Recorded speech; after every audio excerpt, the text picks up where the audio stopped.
소크라테스 AI 학술원에 환영합니다. 본 영상은 인공지능 기술을 활용하여 허구성, 과장성, 추측성 정보를 걸러내고 검증된 정확한 지식만을 엄선하여 전해드립니다. 그럼 오늘날 더더욱 필요시되는 자기기발의 지략과 용기와 성공으로 이끈 놀라운 덕성과 심지어 실패 속에서의 풍성한 배움에 대해 이미 플루타르크 영웅전 시대부터 흘러넘쳤던 또 한 사람의 영웅, 펠로피다스에 대한 이야기 시작합니다. 오늘은 플루타르크 영웅전을 바탕으로요. 펠로피다스의 삶에서 중요한 5가지 측면을 먼저 좀 살펴보려고 해요. 네, 좋습니다. 특히 오늘은 펠로피다스의 그 초기 활동, 그리고 그의 어떤 성품, 이런 부분에 좀 초점을 맞춰볼 텐데요. 정말 혼란했던 시기였잖아요. 그때 그가 어떻게 정의를 세력으로 했는지 그 이야기부터 시작하면 좋을 것 같습니다. 네, 첫 번째, 혼란의 시대에 정의를 세운 지도자. 그러니까 기원전 4세기 초 그리스, 특히 펠로피다스의 고향 테바이는요, 정말 어지러웠어요. 네, 맞아요. 그 스파르타의 힘이 워낙 강해서 테바이의 정치적 주권마저 거의 빼앗긴 상태였고 또 내부 분열도 심각했죠. 그렇죠. 스파르타에 한번 패배하면서 자치권도 잃고 많은 시민들이 쫓겨나기까지 했으니까요. 펠로피다스도 그중 한 명이었고요. 맞습니다. 근데 여기서 중요한 건 펠로피다스는 법을 만들고 이런 사람이 아니었다는 거죠. 그야말로 행동하는 정의, 뭐랄까 그 자체였어요. 아, 행동하는 정의요? 네, 옳다고 믿는 걸 위해서는 정말 목숨까지 걸고 직접 나섰던 인물입니다. 스파르타의 그 압제에 맞서고 또 테바이를 장악했던 친스파르타 세력 있잖아요. 네네. 그 세력을 몰아낸 그의 행동은 단순한 반란이라기보다는 정치적 윤리를 직접 보여준 사건이었어요. 그래서 펠로피다스는 그 망명 생활을 그냥 좌절의 시간으로 보낸 게 아니라 오히려 혁명을 준비하는 기회로 삼았다는 거군요. 그렇죠. 기원전 379년에 이제 뜻을 같이 하는 동지들과 함께 테바로 돌아오잖아요. 네. 그래서 독재자들을 제거하고 시민들에게 다시 주권을 찾아주었습니다. 이야, 정말 대단한 결단이고 실행력이었네요. 네. 이 성공이 그냥 테바의 하나 되찾은 거? 여기서 그치는 게 아니에요. 당시 스파르타의 그 힘 아래서 힘들어하던 다른 그리스 도시 국가들에게도 우리도 자립할 수 있구나. 공화적 질서를 회복할 수 있구나 하는 어떤 큰 희망을 준 거죠. 아, 파급 효과가 컸군요. 맞습니다. 플루타르크도 바로 이 지점, 그러니까 그의 용기, 절제, 정의감, 그리고 그 공동체를 향한 헌신, 이런 것들이 어떻게 혼란 속에서 그를 정의의 상징으로 만들었는지를 아주 강조합니다. 말 그대로 행동으로 위기의 도시를 구한 실천가였던 거죠. 네. 그럼 두 번째, 오늘날 우리가 펠로피다스를 말해야 하는 이유? 사실 그의 삶을 이렇게 들여다보면 정의란 과연 뭘까? 진짜 리더십이란 어떤 모습일까? 아니면 강력한 힘 앞에서 우리는 어떤 선택을 해야 할까? 이런 아주 근본적인 질문들을 계속 던지게 되는 것 같아요. 정말 그렇죠. 플루타르크도 아마 이런 시대를 넘어서는 통찰을 주려고 했던 것 같고요. 네. 현대사회도 보면 겉으로는 민주주의를 표방하지만 실제로는 어떤 권력이나 개인의 이익이 공동체의 가치보다 앞서는 경우가 사실 많잖아요. 맞아요. 여전히 그렇죠. 근데 펠로피다스는 권력을 그냥 당연하게 누리는 게 아니라 아주 무거운 책임으로 받아들였어요. 그리고 공동체를 위해서 자기 모든 걸 걸었죠. 바로 이 점이 시대를 넘어서 우리가 그를 주목해야 하는 중요한 이유라고 생각합니다. 아, 권력을 책임으로 여겼다는 점? 네. 그가 던지는 질문, 힘을 가진 자는 과연 스스로를 절제할 수 있는가? 이 질문은 지금도 유효하죠. 특히 그는 덕을 굉장히 중요하게 여겼다고 하셨는데 구체적으로 어떤 모습이었나요? 자신을 막 드러내기보다는 조용히 행동으로 보여줬고요. 공동체의 자유를 그 무엇보다 우선시했습니다. 지위나 명예에 대한 욕심보다는 시민으로서의 어떤 양심을 따랐다는 점, 이게 아주 인상 깊죠. 네, 목숨 걸고 돌아와서 혁명을 성공시킨 걸 보면 그의 그런 신념이 정말 현실을 바꿀 수 있는 강력한 도덕적 힘이었다는 걸 알 수 있네요. 맞습니다.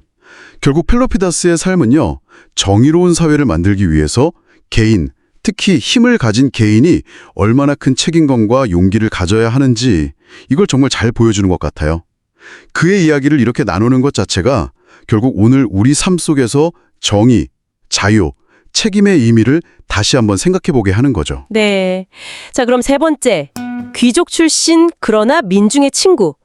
펠로피다스 사실 테바이의 이름난 명문 귀족 가문 출신이었잖아요. 네, 그렇죠. 근데 전혀 그런 특권을 내세우지 않고 오히려 평범한 시민들하고 스스럼없이 어울리고 그들의 어려움에 깊이 공감했다는 점이 참 흥미로워요. 네, 그게 참 대단한 점이죠. 귀족인데도 아주 검소하고 절제된 생활을 했어요. 스스로를 낮출 줄 알았고요. 귀족이라는 우월감이라 계급의식 이런 거에서 완전히 자유로웠던 거죠. 그에게 중요했던 건 개인의 신분이나 배경이 아니라 공동체에 대한 충성이었고 민중의 자유가 귀족 자신의 안락함보다 더 중요하다고 진심으로 믿었던 사람입니다. 그래서 젊었을 때부터 자기 재산을 아낌없이 나누고 가난한 신인들을 돕는 데 앞서섰다는 기록도 있죠. 네, 맞아요. 심지어 병사들하고 무기까지 공유했다고 하니까요.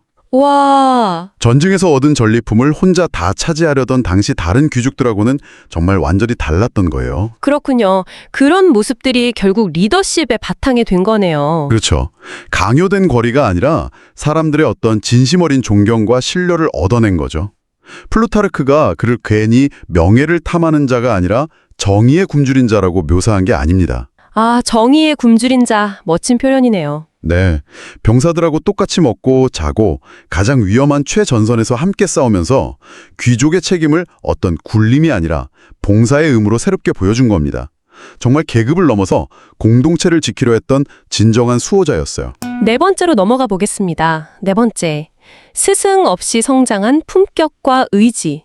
펠로피다스에게는 딱히 어떤 특별한 스승이 없었다고 알려져 있어요.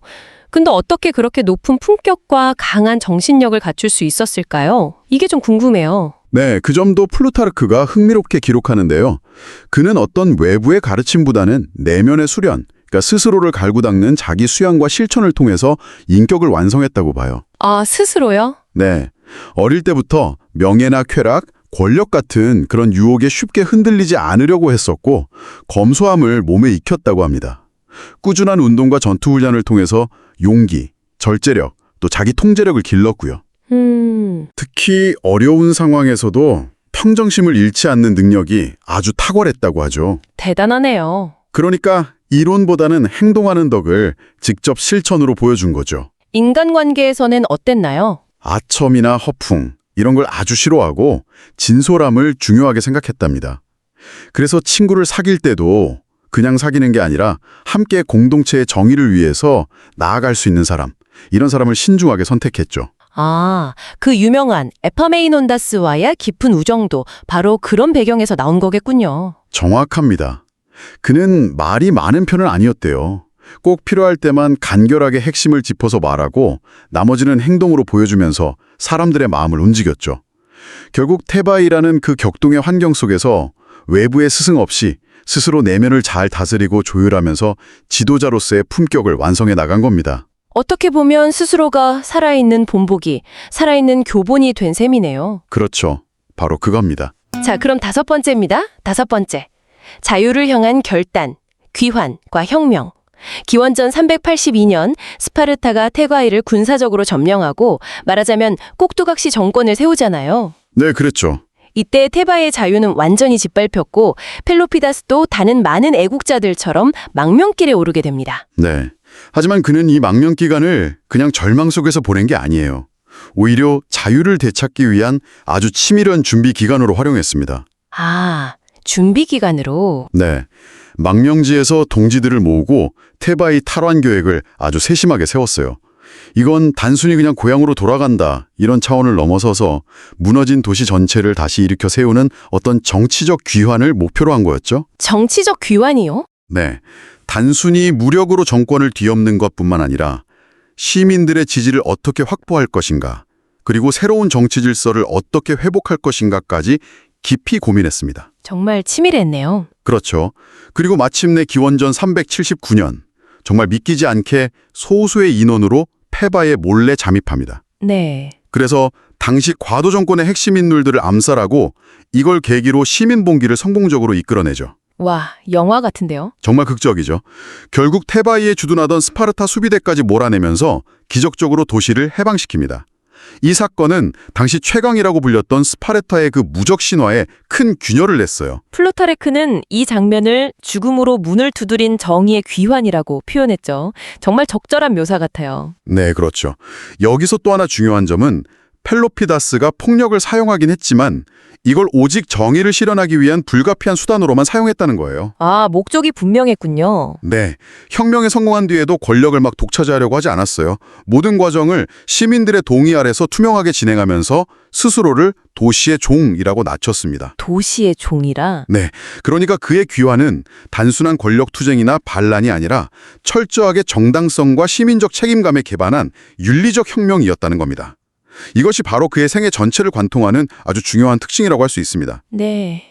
펠로피다스의 용기와 그 결단력, 그리고 공동체를 향한 헌신은 정말 오늘을 사는 우리에게도 많은 생각을 하게 만드는 것 같습니다. 6번째, 명예보다 의로움입니다. 플루타르크가 펠로피다스를 명예를 추구하기보다 의로움을 따르기를 택한 자라고 그렇게 칭한 대목이 참 인상적인데요. 네, 그렇죠. 당시 많은 지도자들이 좀 개인의 영광을 줬던 것과는 다른 길이었죠. 맞아요. 권력이나 명성보다는 그 공동체의 안녕, 또 도덕적 원칙, 이걸 더 중요하게 생각했어요. 단순히 말로만 그런 게 아니었고요. 네. 특히 군사 지휘관으로서는 직접 행동하고 땀을 흘리면서 그 신뢰를 쌓아갔다는 점, 이게 중요해 보입니다. 그렇죠. 그의 리더십이 좀 특별한 건 이 의로움이라는 게 그냥 구호가 아니라 실제 행동 그리고 정책으로 이어졌다는 점이에요. 아, 실질적인 행동으로요? 네. 테바이의 독립이나 정의로운 명분 같은 이런 장기적이고 윤리적인 목표를 단기적인 이익보다 훨씬 중시했죠. 그렇군요. 그리고 병사들을 그냥 도구가 아니라 함께하는 공동체 구성원으로 존중하면서 깊은 신뢰를 쌓았습니다. 이게 바로 플루타르크가 말한 아레테 아닐까요? 아레테요. 개인의 탁월함이 공동체의 선과 조화를 이루는 경지. 네, 바로 그겁니다. 이런 의로움과 공동체 정신. 근데 혼자 힘으로만 이룬 건 아니었겠죠. 7번째, 그의 곁에는 평생의 동반자 에파메논다스가 있었습니다. 에파메이논다스. 빼놓을 수 없는 인물이죠. 펠로피다스는 행동파 귀족이고 에파메이논다스는 약간 사색적인 지식인. 정말 다른 두 사람이었는데 어떻게 이런 파트너십이 가능했을까요? 이 둘의 관계는 고대 정치사에서도 정말 보기 드문 정치적 우정의 전형이라고 할 수 있습니다. 정치적 우정이라. 네, 서로의 다름을 인정하고 또 장점을 존중하면서 시너지를 냈죠. 권력을 두고 경쟁하는 대신에요. 아하, 경쟁이 아니라 협력. 오직 테바의 발전을 위해서. 맞습니다. 그 기원전 371년 레우크트라 전투가 아주 대표적인데요. 에파메이논다스가 전체 전략을 짜고 펠로피다스는 자기가 키운 최정예 부대, 그 신성대를 이끌고 가장 위험한 곳을 돌파하면서 승리를 이끌었죠. 아, 역할 분담이 확실했군요. 그렇죠.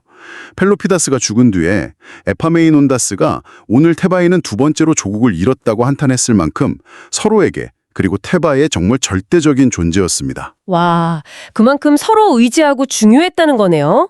레오크트라 전투 이야기가 나왔으니 8번째, 군사적 천재로서의 펠로피다스를 좀 더 보죠.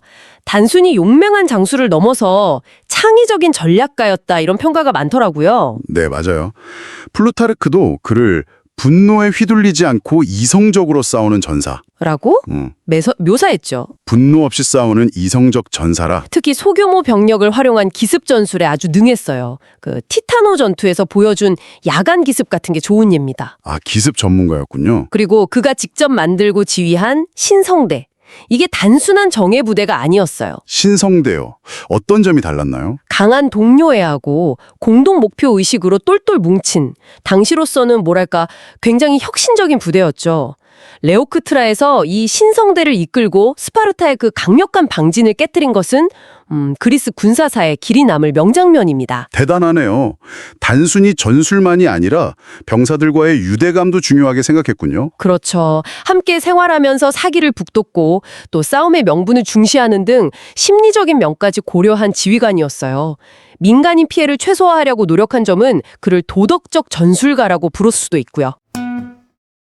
군사적 성공과 명성에도 불구하고 9번째 특징은 권력 앞에서 보인 놀라운 절제와 충직함입니다. 네, 이 점도 정말 대단하죠. 귀족 출신의 전쟁 영웅, 민중 지지까지 얻었으니 최고 권력을 노릴 법도 한데 그는 늘 공동체의 봉사자로 남고자 했어요. 플루타르크의 평가가 딱 와닿아요. 가장 다가가기 쉬운 귀족, 가장 낮은 자리에서 빛난 장군. 권력을 개인의 소유물이 아니라 공동체로부터 잠시 위임받은 책임으로 여겼기 때문입니다. 보이오티아 연합의 최고 지도자 격인 보이오타르크스 자리도 사양했을 정도니까요. 아, 그 자리마저도요? 네. 사리사욕을 경계하고 검소함을 유지했고 국가 결정에는 따르면서도 자신의 소신은 또 정중하게 밝히는 그런 충직함을 보였습니다. 권력의 유혹에 강했다는 거네요. 그렇죠. 권력이 가져올 수 있는 타락의 가능성을 깊이 성찰했기에 그 군사적 권위와 정치적 야심 사이에서 균형을 잡을 수 있었던 겁니다.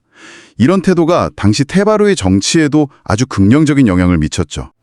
로 10번째인데요. 그의 활동 무대는 전장을 넘어서 외교까지 확장됩니다. 근데 흥미로운 점은 그의 외교 목표가 단순한 세력 확장이 아니라 정의의 확장에 있었다는 거예요. 네, 맞습니다. 테살리아나 마케도니아의 사절로 갔을 때의 일화들이 이걸 잘 보여주죠. 어떤 방식이었나요? 힘으로 누르는 게 아니었다면서요? 네, 그의 외교술은 기본적으로 정의와 설득에 기반했습니다. 상대방 의견을 일단 경청하고 논리와 명분으로 설득하려 했죠. 아, 경청과 설득. 네, 심지어 마케도니아 왕 앞에서도 불의에 대해서는 당당히 항의하면서 오히려 신뢰를 얻기도 했습니다. 대단한 배짱인데요. 특히 약소 도시들에게는 우리는 지배하러 온 게 아니라 도우러 왔다 하면서 자율성을 존중하는 해방자 역할을 자처했어요. 해방자 역할이라. 네, 원칙을 지키면서도 현실적인 해법을 찾는, 뭐랄까, 원칙이 있는 실용주의 외교였다고 할까요? 플루타르크가 그를 행동하는 철학자라고 부른 이유도 아마 여기에 있을 겁니다. 행동하는 철학자, 멋진 표현이네요. 이런 도덕 외교가 테바이의 국제적 위상을 높이는데 정말 결정적인 역할을 했습니다. 11번째, 매복된 죽음, 그러나 명예로운 최후, 펠로피다스의 마지막 발걸음. 테살리아 원정과 그 폭군 알렉산드로스와의 마지막 대결, 이걸 좀 들여다볼 시간인데요. 기원전 364년, 이게 군사적 충돌 대신 외교로 풀어보려 했던 거잖아요. 근데 오히려 함정에 빠져서 포로가 되고 말았죠. 정말 예상 밖이었어요. 그렇죠. 근데 포로가 된 그 상황에서도 그 기계는 정말 꺾이지 않았습니다. 오히려 알렉산드로스의 폭정을 막 꾸짖으면서 도덕적 우위를 지켰죠. 테바이가 정말 발빠르게 구출 작전을 펴서 풀려났는데 그 뒤에도 뭐 개인적인 복수심 이런 거보다는 테살리아 전체의 해방이라는 더 큰 그림을 봤습니다. 그의 시선은 늘 공동체를 향해 있었죠. 그런데 결국 그의 마지막은 전장이었군요. 다시 테살리아로 향했을 때 적진 깊숙이 뛰어들어서 싸우다 전사했으니까요. 병사들과 함께 그 최전선에서 싸우다 쓰러졌다는 점, 그리고 자신의 죽음 앞에서조차 테살리아의 자유를 염원했다는 기록, 이게 참 깊은 인상을 남깁니다. 네, 그래서 플루타르크가 이걸 두고 비극인 동시에 승리라고 평한 겁니다. 펠로피다스의 죽음으로 알렉산드로스는 당장의 전투에서는 이겼을지 몰라도 그의 폭정은 더 명백해졌고요. 정치적 정당성은 완전히 잃게 되죠. 역설적으로 펠로피다스의 죽음은 그의 명예를 더 빛나게 했고 공동체를 위한 희생의 상징으로 만들었습니다. 시민들에게 슬픔을 넘어서 어떤 책임감을 일깨운 그야말로 도덕적 메시지가 된 죽음이었어요. 자, 그럼 12번째, 펠로피다스를 바라보는 플루타르크의 눈. 플루타르크가 영웅전에서 펠로피다스를 좀 특별하게 다룬 점이 흥미로워요.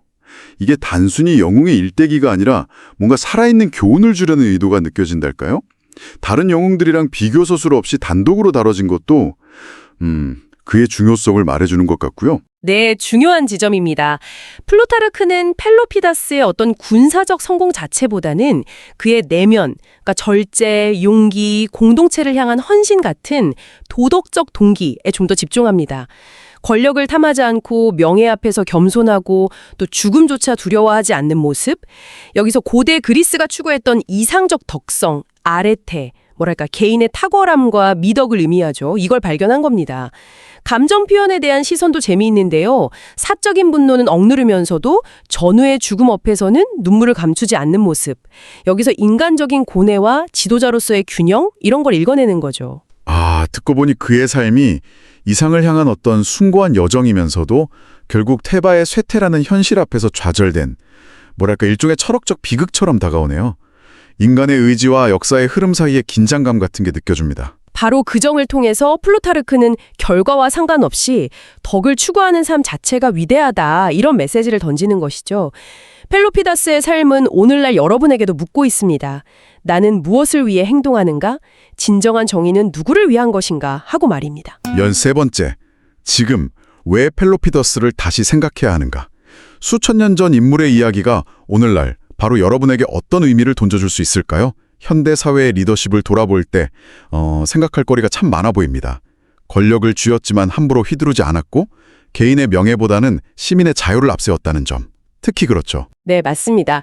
공동체 앞에서 자신을 낮추는 절제, 또 손해를 감수하더라도 옳은 길을 택하는 윤리적 결단, 그리고 결과에 책임을 지는 희생 정신. 이것이 펠로피다스가 보여준 리더십의 정수입니다. 전쟁터에서든 외교 협상장에서든 정치 무대에서든 그의 판단 기준은 언제나 의로움이었어요. 사실 이해관계가 도덕보다 앞서는 것처럼 보이는 요즘 시대에 그의 삶은 우리에게 좀 불편하면서도 외면할 수 없는 질문이자 해답이 될 수 있습니다. 화려한 말이나 카리스마 이런 게 아니라 묵묵한 실천과 절제, 또 동료들과의 깊은 신뢰로 보여준 인격의 힘, 이게 바로 보이지 않지만 세상을 움직이는 진정한 리더십이 아닐까 싶어요. 맞습니다. 정치에 대한 냉소와 불신이 깊어진 시대에 펠로피다스는 시민과 지도자 사이에 어떻게 신뢰를 다시 세울 수 있는지 보여주는 하나의 모델이에요. 단순히 지배하는 자가 아니라 공동체를 지탱하는 자로서의 리더 말이죠. 권력을 어떻게 사용해야 하는지, 그리고 도덕적 선택이 위기의 공동체를 어떻게 구할 수 있는지를 그의 삶 자체가 증명하고 있습니다. 14번째, 결론. 한 사람의 죽음이 만든 공동체의 변화. 펠로피다스의 죽음은 그저 한 명의 장군이 사라진 사건, 그게 아니었습니다. 테비 시민들에게는 뭐랄까, 도시의 도덕적 기둥 하나가 무너진 듯한 충격이었지만 동시에 살아온 결의를 다지는 계기가 되었죠. 국가가 주도한 성대한 장례식이나 도시 중심 광장에 마련된 그의 무덤은 그의 삶이 이미 공동체 그 자체와 깊이 연결되어 있었음을 보여줍니다. 네, 그의 죽음은 테베의 시민들에게 우리는 어떤 공동체를 만들어가야 하는가 이런 근본적인 질문을 던졌습니다. 그의 사율과 죽음은 이상적인 시민이자 지도자의 본보기가 된 것이죠. 아이러니하게도 그가 사라진 후 테베이가 점차 힘을 잃어갔다는 사실은 그의 존재가 공동체에 얼마나 큰 구심점 역할을 했는지를 역설적으로 보여주는 겁니다. 플루타르크의 말처럼 덕 있는 사람은 사라져도 그 향기는 오랫동안 도시를 감싼다는 말이 딱 떠오르네요. 그의 영향력은 테바이를 넘어서 테살리아 해방운동을 더욱 촉발했고 그 폭군 알렉산드로스를 고립시키는 결과까지 나았으니까요. 결국 그의 이야기는 우리에게 묻습니다. 한 개인의 삶이 공동체에 어떤 깊은 흔적을 남길 수 있는가? 권력이나 부귀영화를 좇지 않았지만 그는 강력한 도덕적 유산과 기억을 남겼습니다. 그의 부재가 공동체의 향방을 바꾸었다는 사실은 소수일지라도 도덕적 중심을 지키는 이들이 공동체에 미치는 영향이 얼마나 결정적일 수 있는지를 생각하게 합니다. 그의 죽음은 끝이 아니라 공동체 윤리를 다시 세우는 출발점이었던 셈입니다. 15번째, 500자 총평입니다. 펠로피다스는 단순한 전쟁 영웅을 넘어 시대를 초월하는 도덕적 리더십을 몸소 보여준 인물이었습니다. 눈앞의 명예나 권력보다는 보이지 않는 공동체의 가치와 시민의 자유를 위해 기꺼이 자신을 던졌죠. 평생의 동지 에파메이논다스와의 그 빛나는 우정, 또 어떤 강대국 앞에서도 굴하지 않고 정의를 외쳤던 외교관의 모습, 병사들과 생사고락을 함께하며 쌓아올린 신뢰, 그리고 죽음이라는 극한 상황에서도 흔들리지 않았던 용기와 결단력. 이 모든 것이 그를 고대 그리스 정치사의 숨겨진 심장으로 만들었습니다. 네, 그의 죽음 이후에도 테바이 시민들은 그의 삶을 거울 삼아서 공동체에 나아갈 길을 고민했습니다. 도덕적 가치가 흔들리는 오늘날 권력 앞에서 자신을 다스리고 공동체를 위해 헌신했던 그의 리더십은 여전히 여러분에게 깊은 성찰과 울림을 주고 있습니다. 이상으로 소크라테스 AI 학술원이 제공해드리는 플루타르크 영웅전의 15번째 영웅 펠로피다스에 대한 이야기를 마치겠습니다. 그러면 계속해서 소크라테스 AI 학술원이 제공해드리는 플루타르크 영웅전의 16번째 영웅 마르켈루스에 관한 동영상도 기대해주세요.